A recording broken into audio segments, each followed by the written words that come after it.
welcome to our Facebook Live, friends. You all probably know and love Mr. Frank McKinney, the real estate rock czar. And this is our revolutionary growth, revolutionary health, all sorts of revolutions involved with reinvention. And first of all, thank you so much for coming. For those of you who are live now, Franken came and spoke at our center at Palm Partners, Palm Healthcare. And the reason why we wanted to have this conversation as well is to really discuss success strategies for reinvention. And your story is incredible, and I'm sure you'll be able to weave it within here. But we are coming from one of your reinventions right now, your micro mansion. So I don't know where you would like to begin, but if you were to share what has been your journey and some of the lessons you've learned that would help others, what would you start with? We can just jump in right with that word, reinvention. Yeah. Derived, I assume, from revolution, right? We all have to have these kind of personal revolutions that can become quite evolutionary, right? If you only have a chance to kind of remake yourself unless you're schizophrenic a couple times in life. Right. And I didn't intend using this place as an example. So for my professional life, we had built large houses on speculation on the ocean. And that's what I did. And since the Roman era, not me, but there have been the desire to have, the ultra wealthy, to have big houses. Right. And since for the last 25 years, that's what we did until we realized there was a shift. You can become complacent, you can become in denial that there's been a big shift where the ultra wealthy now are not wanting houses as big as they used to. So we took the opulence, the grandeur, the artistry, the beauty, shrunk it down into a more manageable size. That was I've built bedrooms bigger than this house. I can imagine. 4,100 square feet is the biggest bedroom I ever built. This is 4,000,87, so it's 13 square feet smaller than the bedroom I built. But part of the beauty of reinvention is a reigniting of the soul. Yeah. After you've done something for so long, be it work at recovery, come out of your program and walk out the door and hope to never come back again, you can't leave, you'll never leave the same person than when you came in the door for the first time, but you could definitely come back the same person if you don't go through that reinvention. Right. And I know when you came and spoke today, one of the things you talked about and is so true is that people don't change. They do evolve, which is change. And I know what you meant, the distinction, but that's what we're reinventing different parts of us, right? In different contexts, right? I mean, you shared today also being in your health, reinventing. You never started out as a runner, and then you became an ultra marathon runner, which is, I mean, you're a go big, go home kind of person. So obviously you're not just going to do a 5K. You just went for, I mean, how did you do that actually? I never even asked this. Did you just decide you're going to do an ultra marathon the first time? I think the ultra marathon is a really good metaphor for what the topic is today. So you don't have to be into running to relate to this story. Of course. An ultra marathon is a race that is of any distance longer than a traditional marathon. So it could be a 50K race, which is 31.1 miles. A traditional marathon is 26. So there's your ultra. It could be 50K, it could be 100K, it could be 50 miles, all the way on up, all the way on up. Keeps going.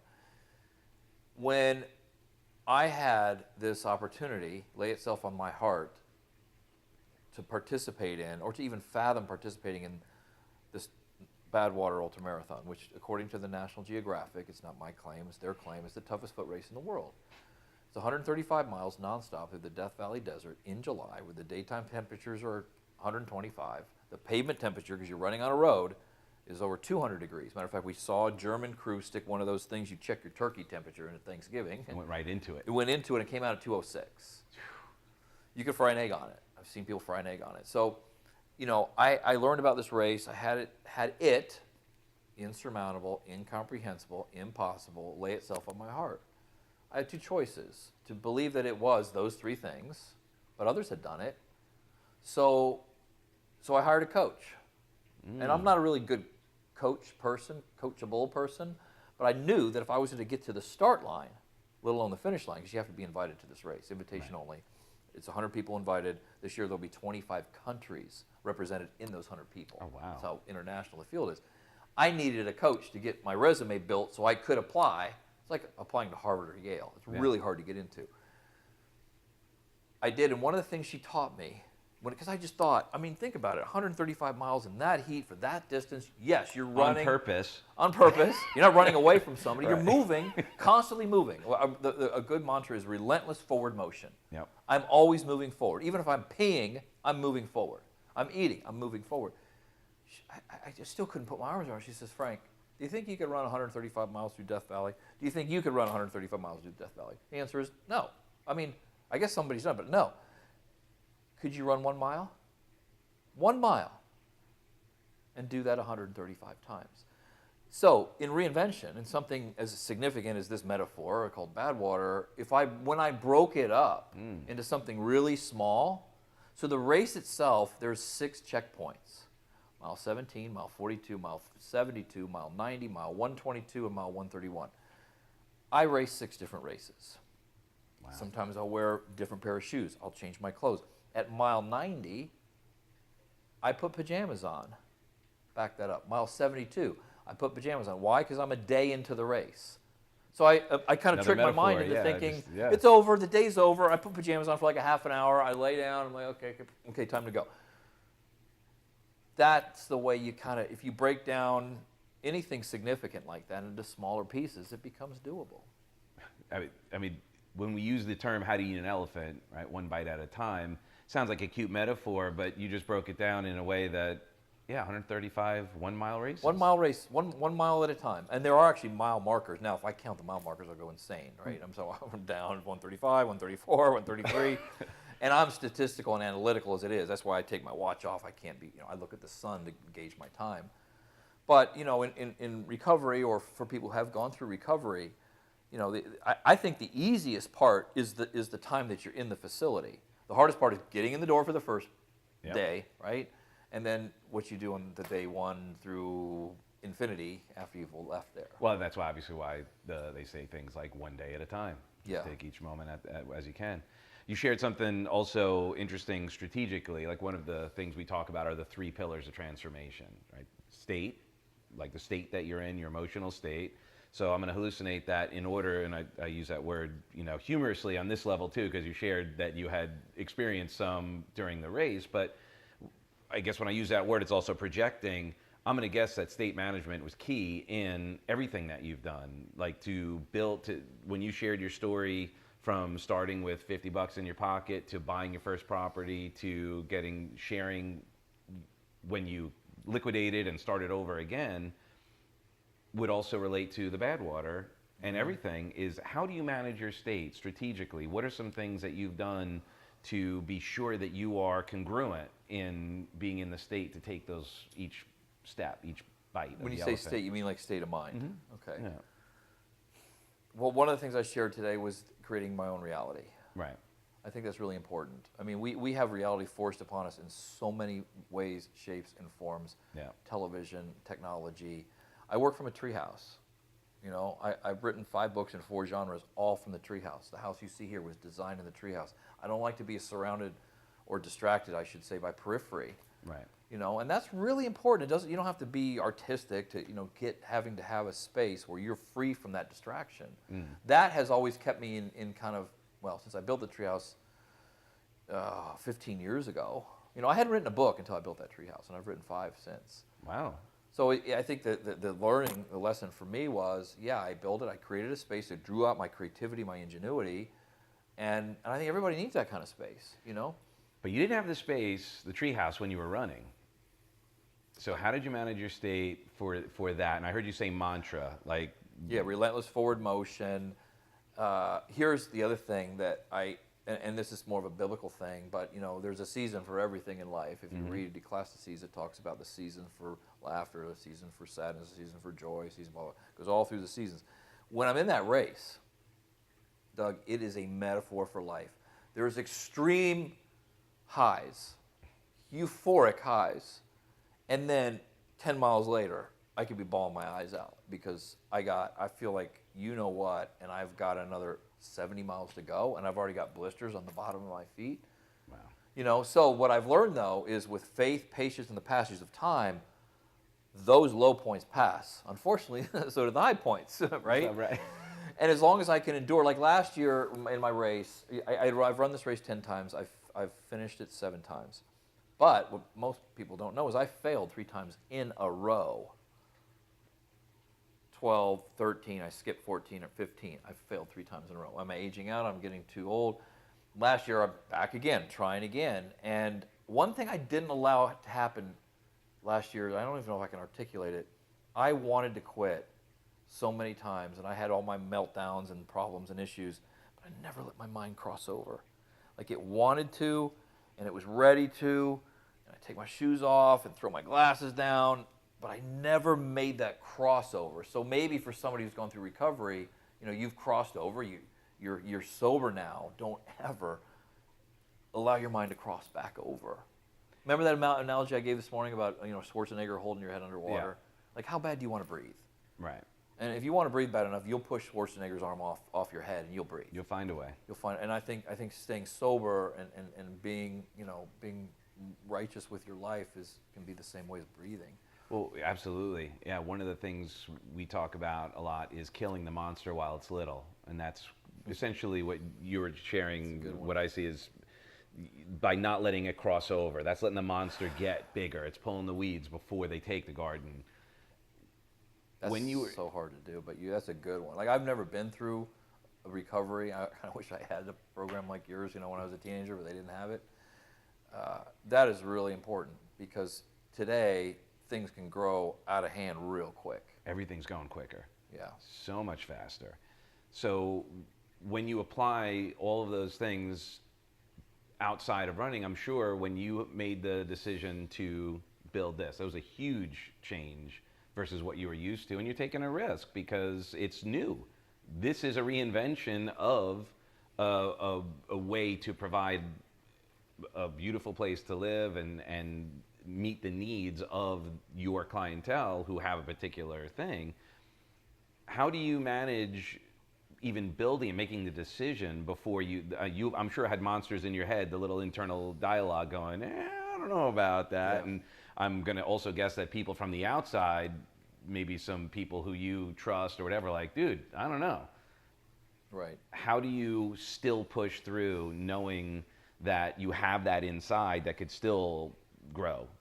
How do you maintain the weed pulling? You know, I guess you got to consider the source. I'll never forget, we built this $30 million house on spec. This one isn't 30, this is, you know, 3.5.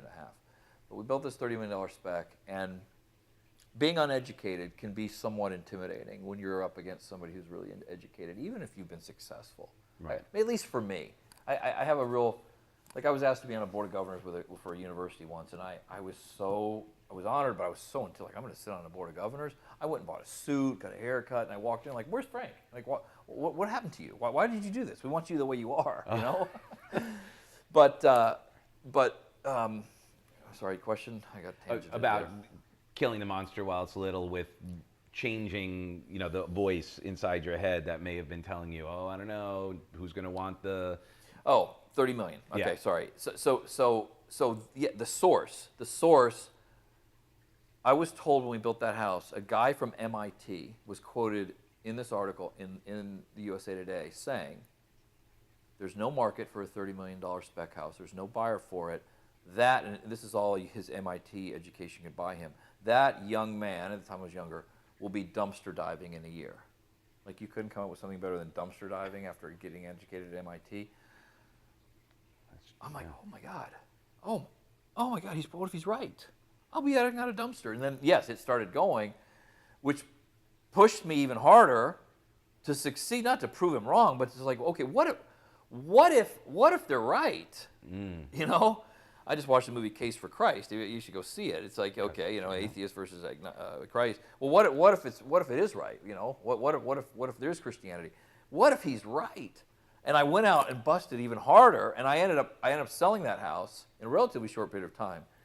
And I took the article that was written about the house, and I remember cutting it out, and I took a picture of me sitting in a dumpster, and I took the picture and I sent it to the dude at MIT. You know, so the shorter answer really is I will always consider the source, And it's really important to allow the little monster, it's okay. Like I allow some of that in. I want the feedback from the marketplace. I've got enough to where we're going to build another one of these and I know what I'll do better, you know? So, but it gets back to that creation of your own, you know, your own reality. And as I said this morning, people that go through recovery or best destined for recovery, to enter recovery, they're wired a little bit differently. They've got a synapse or two that are different than the rest of us. I think it's a gift. Yeah. I think that the person who enters those doors, they struggle. They can be tortured at times with that gift. But if you can turn that into a true gift, as I mentioned before, you're not going to change, but redirect into something constructive versus destructive, you can set the world on fire. I have not changed. I still have the addictive personality. I am addicted to excitement, but I found a constructive outlet. And that's the ultimate, back to what we shared earlier about the change. It's the reinvention of energy. Yes. The transmutation. If you're saying, you know what, I have this, let's use it. How can I use this to propel me? Because either way, I use the example of a compound bow, right? So you get to a certain point and you've got all this leverage. And then once you hit a certain point, you've got tons of energy. But then where do you focus it? Right. Where are you going to do it to make a difference constructively in your life, in your family's life, and blah, blah. Right. That's important, or are you going to take it down? Either way, you're going. You're going to use the energy. Right. Yes. And then one of the other things which I totally relate to and appreciate it is the spiritual higher calling, that I believe that without that, this is my personal opinion. Well, the big book's based on it. I mean, right? Of course. It is based on the whole thing. And what was so powerful about your share today was that alignment. That if you can align your professional and spiritual calling, then it's a game changer. It's a game changer for not just you, but anybody you love, anybody you come in contact with. Because, you know, when you're in recovery or out of recovery, you're kind of, and you should be, kind of monomaniacally focused on just that. And then you're broaden your focus a little bit. You got to focus on putting money or food on the table and making money. Your professional highest calling, what you do for a living, a little bit better than most, not better than everybody, but a little bit better than most, will come to the forefront, typically to the detriment of your spiritual highest calling, because we don't focus on it. It's Doug, I've been there. Yep. I focused on the professional highest calling until I was in my mid-30s. I was a broken, lifeless soul that had a lot of money and success. Very unhappy, very unfulfilled, until I realized, okay, you know what? You're in the housing business. You're a simpleton. You graduated high school with a 1.8 grade point average. Why don't you provide housing that people who don't have it? Like the people buy this house, they don't need another house. They have houses all over the world. Right. But what we do over in Haiti by building these self-sufficient villages, you know, we built 24 of them in 21 Haitian cities in 14 years. That's my spiritual highest calling. Yeah. And I got to put together what I do for a living, build these beautiful houses, with what I do for the less fortunate, building these self-sufficient villages, and it reignited my career. Yeah. And your passion. My passion is greater now than it's ever been. And it's contagious, because then what happens when you, just my experience watching you and others, is that when that alignment is there, it's almost like support comes out of the woodwork. Like the universe just aligns to create the opportunities, and there's still the struggles, there's still going to be obstacles, and there's still all of that, but from my observation, it seems like you're actually now truly co-creating with God or your higher power, whatever language you want to use, to something that's bigger than just you and I, where you can own the I am because we are, and that we're conspiring to make a difference rather than conspiring to make a negative difference. Right. You know, it's a beautiful, you know, one of the things Tony says, our neighbor right down the road here, up the road, right, is that conspiring, that spiritual game is business, right? Business is a spiritual game. And if you can align it, it's more than rewarding. You know, and I go a step further. Well, I would say that, you know, I mean, I forget which step it is. The 12 that references God as you understand Him. You know, He will. It will. In my world, it's a He. It could be a she, but it rewards responsible stewards. When you're responsible for the blessings He's given you, and believe me, come to Haiti with me sometime, you'll feel like the richest person in the world. Yeah. When you're a responsible steward for the blessings God's given you, yes, the universe, He more than conspires. He wants your territory to enlarge because you're doing good for, in my case, His kingdom. Now, the devil will be around every corner trying to take you down in a way that I can't even begin to explain, that was very foreign to me before. But knowing that I'm being a responsible steward for the blessings. Listen, if you pray at all, okay, and whatever you pray to, if you inventory your prayer, you don't have to be on your knees by your bed at night, but inventory what you pray for. We all pray, if you pray. If you don't, you can tune this part out. You pray for some form of more. More love, more peace, more joy, more happiness, more money, more resources for us or those we love. It doesn't have to just be selfish. Of course. But God wants to reward you with the more you pray for. He really and truly does. He just wants to know that you're a responsible steward for the more that you already have. Gratitude. And that is a critical part where we wonder, like, why isn't God answering my prayer? Well, what are you doing with what you already got? That's a perfect example. Seek and ye shall find. Yeah. Ask and ye shall receive. God isn't judging necessarily, because when we're angry, what happens? What else pisses us off when we're angry? Everything. So God is going, oh, you want to be angry? Oh, okay, cool. Here's more, yeah. More. But when we come from a space of gratitude, service, right? Servant leadership, God Yeah. goes, oh, you want to add more value? Right. Okay, you want to be more. grateful? Here's more. That's right. That's absolutely right. And it's a beautiful upward spiral. It really is. I mean, Yeah. the way I've watched it, it's not every day isn't, what do they call it? Something, rainbows and unicorns. Right. Not every day is that. But I'm grateful for those days too, those crappy days, because those are the ones you learn from. And what a shift right there. When you're grateful for things that cause pain. Nothing else can enter the mind when you're in the moment of gratitude. You know that. You can't share gratitude with anger. You can't share gratitude with any other emotion. Nope. So forcing it in there and to say, I'm grateful because I was sneezing. This lady had terrible perfume. Okay, well, there's got to be something that I got to find grateful, and I try to do that. And as I'm getting a little bit older, I'm finding that a little bit easier to do. One of the tricks I found with this, and I'll give Tony credit for that, is when that does happen, if I'm struggling with gratitude, then I just add a little shift of, well, if I could be grateful right now, what could I be grateful for? If I wanted to be grateful for being able to, smell that perfume that's now making me sneeze. Wow, my nose works. Wow, how cool is that? It's a dumb analogy, but no, not yours with the perfume. I get it. Yours is really good. You're right. No, but we talked this morning about that difference between motivation, inspiration, and aspiration. I think that's something that is, as I look back almost on a post-mortem of my life, I mean, I'm not dead yet, but I can look back and say, wow, now I know motivation doesn't last, wasn't meant to last. I can't stay motivated to be sober. Can't. Motivation washes off the body and goes down the drain with the soap at night. Right. You can read a motivational quote on Facebook. How long does that last? About 3 seconds. Right? Squirrel. Yeah, exactly. It doesn't, and the more we see them, the more conditioned we are to just disregard them. Exactly. So I can't stay motivated to stay on a diet or to go running or all that other stuff. Oh, that's a bummer. But you know what? There's a little bit of a relief to know that we are not, as a species, meant to stay motivated. Inspiration lasts about as long as a bad sunburn. So you've been sunburned before. They last a week. You peel away, then you're back. So you can read an inspirational book, and it'll last for a while. I mean, I've had some that last a while, or watch an inspirational movie. Eventually, it wears off.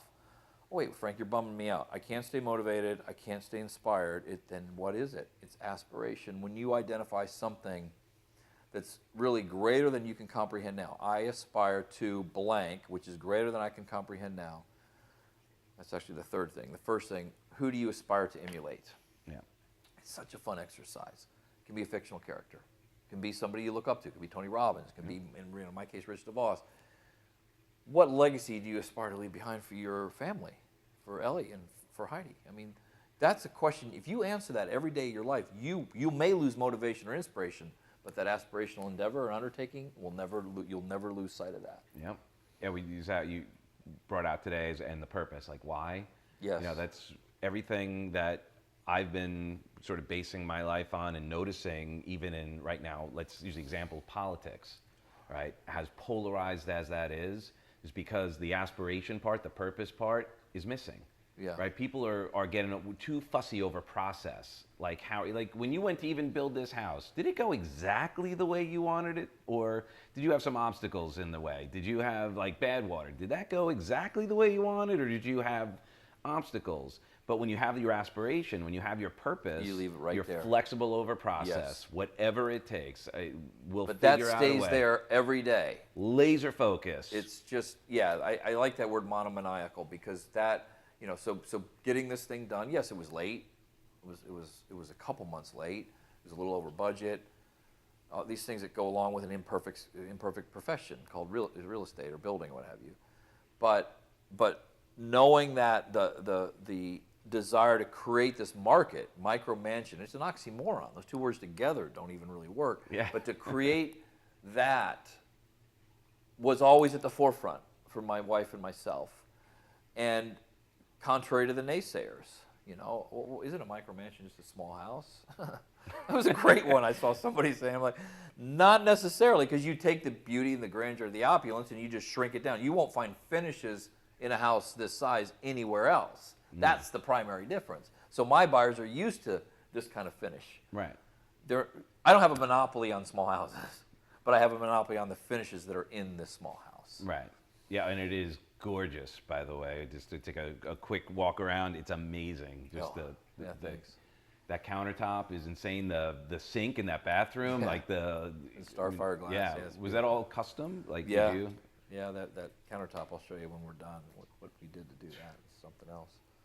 And the other thing which I do also, and I'm blessed, and is what you just shared, you shared it today, and you just mentioned it now, is your partner, Yeah. your wife, and how important the working together, that it's not, you know, behind every strong man is a strong woman. It's co-creation. It's right and that's the beside, ultimate yeah. Trinity, isn't it? It is. God, and then your partner of choice, that's the ultimate mastermind. You know, that's probably doesn't relate to everybody, because not everybody's married and all that, but when you do find a significant other and you're together for as long as, you know, I've been with my wife, it'll be 27 years this year, 30 together, I mean, married 27.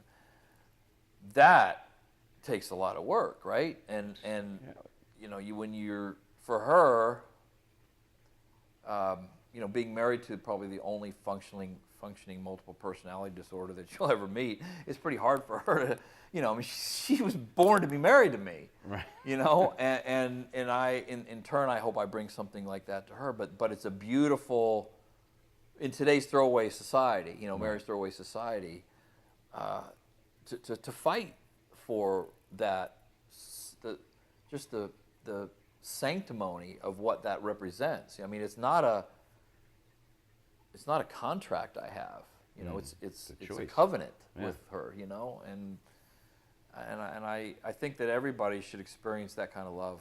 Well, 100% agree, and I mention it because really, if someone's not in a relationship right now, they either, you know, want to get in one, and that's one of the most important decisions you'll ever make as far as, you know, that kind of intimacy, or if they want to get out of one, they're going to want to look for one again, or if they're blessed to be in one, to really appreciate and acknowledge how important that is, because if you think about it, I mean, at the end of the day, isn't that ultimately part of our legacy, is sharing that joy with somebody else. Somebody That's else, why there's with the 7.5 billion family. people on the world, or Earth, right? I mean, we Yeah. would have died off as a species if love, at the basis of everything, didn't ever exist. If God didn't create that emotion, that singular word, that singular emotion, which is what we really all live for. Yeah.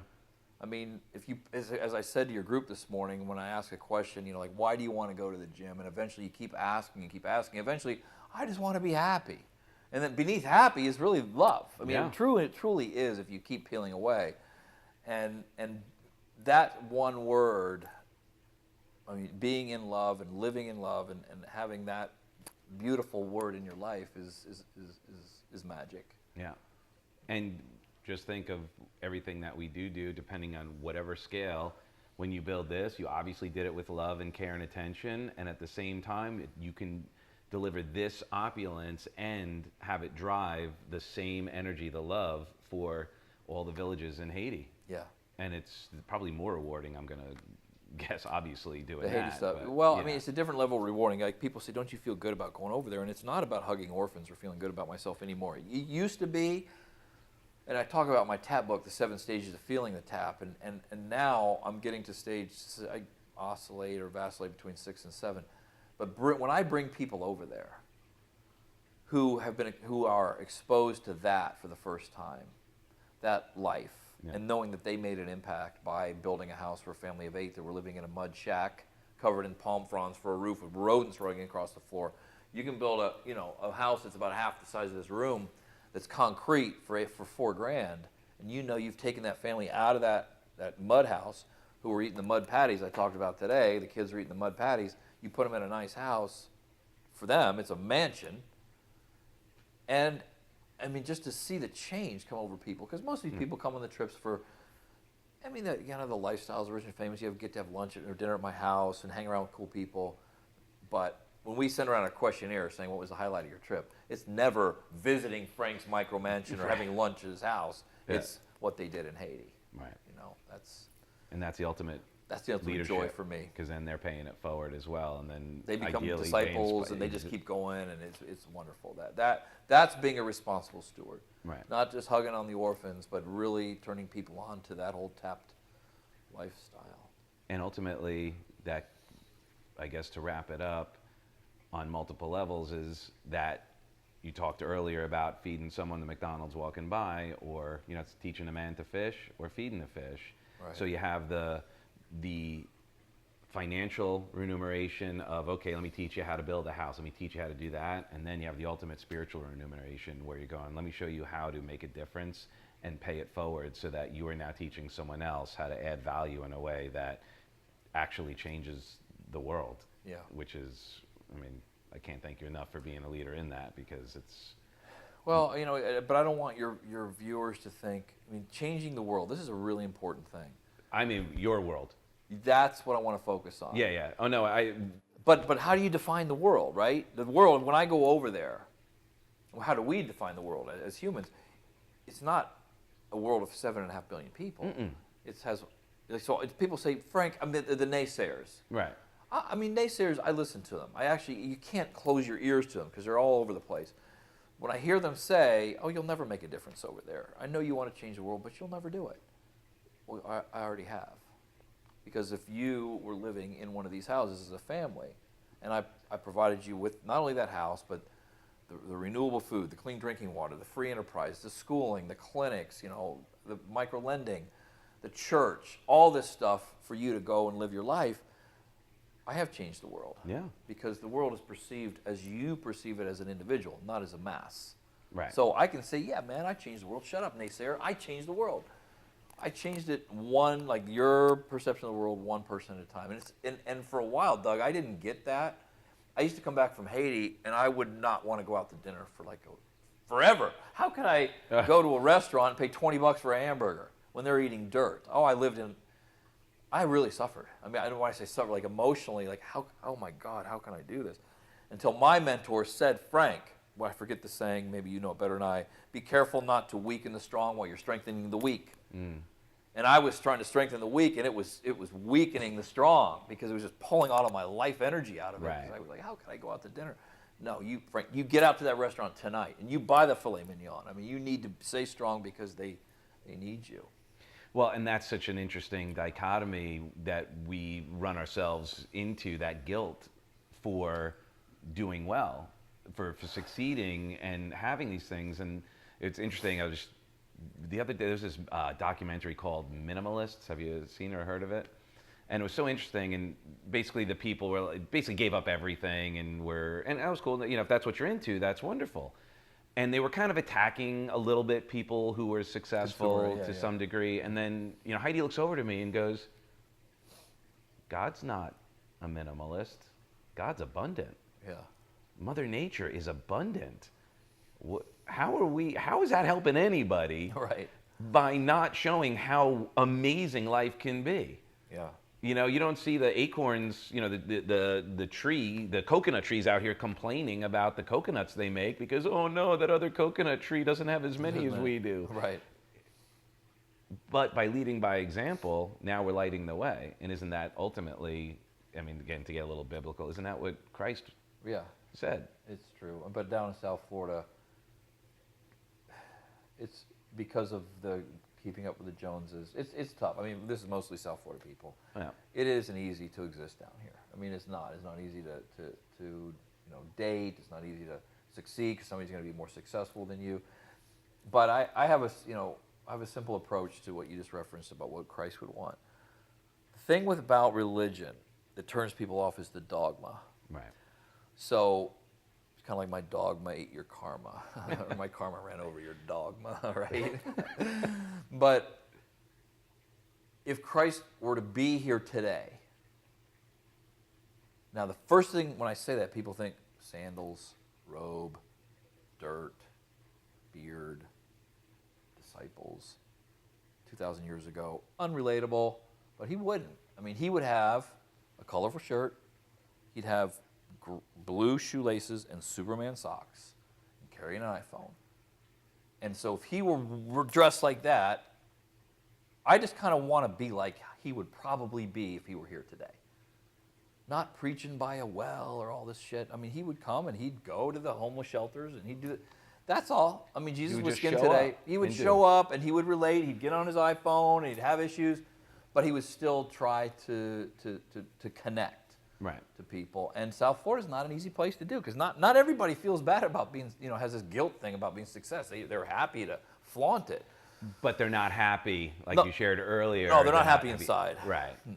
And ultimately, that's the goal, is to be okay with, let your freak flag fly. And again, in the Bible, not to be overly, dogmatic, but second only to love is money referenced in the Bible. Right. It's referenced a tremendous number of times. And so God wants you to be wealthy. He just wants you to be a responsible steward for the wealth. That's all. Which isn't easy. It's not easy because we're consumers and we're materialistic. Back in the biblical times, we can buy a new donkey. You ain't going to buy a new Ferrari. I mean, your donkey looked pretty much like my donkey. You might have a newer donkey with a newer saddle. Actually, didn't even have saddles. So the consumeristic and materialistic things didn't exist. And forget Jesus' times. It didn't exist 100 years ago. Well, yeah, you just had the classes. That was it. You were either in one or the other. Ultra or not.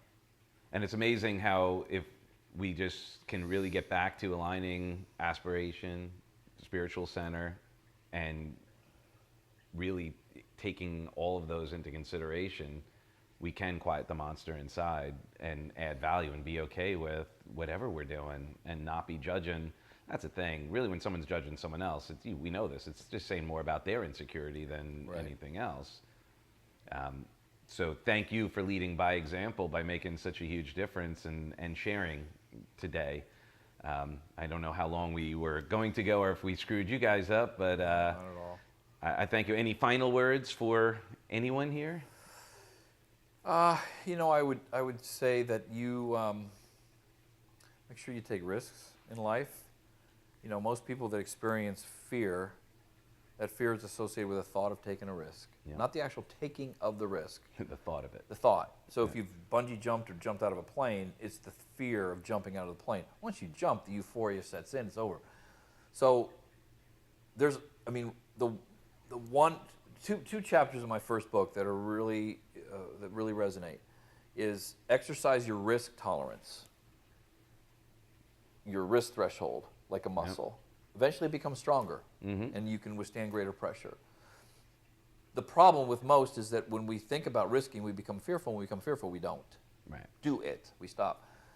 But if you think about risk in the terms of, risk is almost always associated with a big change or a big challenge in your life. It can be financial, relational, spiritual, dietary, blah, blah, blah, go on and on. And so I'm thinking about a big change or big challenge. I need to take a risk. Fear sets in and I stop. We don't even take the big change or go pursue the big change or the big challenge. And then we're sitting on that rocking chair, on our porch at 80 and saying, gosh darn it, I should have, could have. We're going to regret, right? Let's regret what we did, not what we didn't do. So I am afraid every day of my life But I use that fear as an indicator, as a blinking little light that says, Frank, you're about ready to take on a big change or big challenge. So don't let that fear, that risk, and the other four-letter word associated with it, stop you. And that's something that, in recovery or out of recovery, you've got to embrace risk. And make sure that as you go through that process called life, that you're able to dovetail that spiritual and that professional highest calling. That makes for a lot of hopping over happiness and landing on joy. And we know what happens to happiness, and the difference between it and joy is pretty significant. And the other thing is, if you haven't, you need to buy this house. Got throw the plug. We've got a $3.4 million. If you can afford it, give Doug a call. We'll pay him the commission. There you go. Are you financing it? No, but you could. Okay. Awesome. So thank you so much. Thank you, Frank. You are a star. We so appreciate you. And I love you for who you are and who you aren't. Have an extraordinary day.